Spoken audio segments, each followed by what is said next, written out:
কেৱল তেজেই নহয় মৰমো দিয়ে পৱনে GMCHত তেজৰ দালালক ৰাজহুৱা পিটন মহিলাক অশ্লীল প্ৰস্তাৱ দি দিনতেই তৰা দেখিলে পৱন দাসে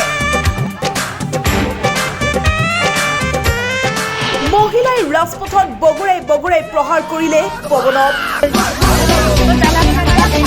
GMCHত উত্তপ্ত পৰিস্থিতি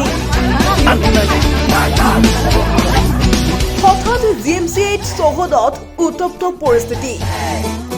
মাটিত বাগৰি পৰিছে এজন লোকজনৰ আশে-পাশে ৰৈ আছে কেইগৰাকীমান মহিলা কি হৈছে প্ৰথমে কোনোৱেই ধৰিবই পৰা নাছিল কিন্তু পৰৱৰ্তী সময়ত ওলাল ঘটনাৰ প্ৰকৃত ৰহস্য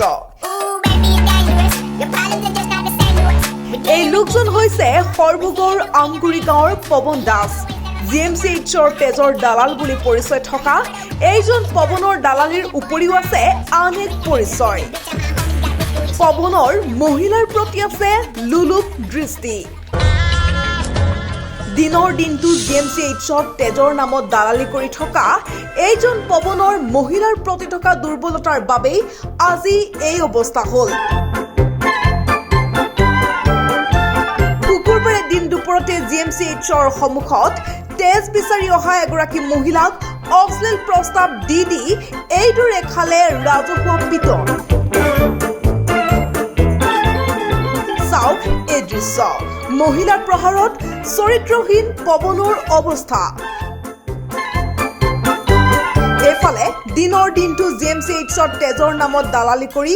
এইজন পৱনে হাৰাশাস্তি কৰে ৰোগীৰ আত্মীয়ক এটোপাল তেজৰ বাবে দৌৰি ফুৰা ৰোগীৰ আত্মীয়ক এইজন তেজৰ দালালে কৰে নানান হাৰাশাস্তি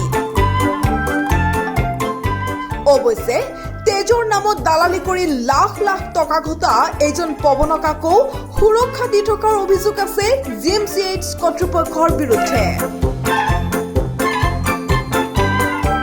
ব্যুৰো ৰিপৰ্ট প্ৰতিবিম্ব লাইভ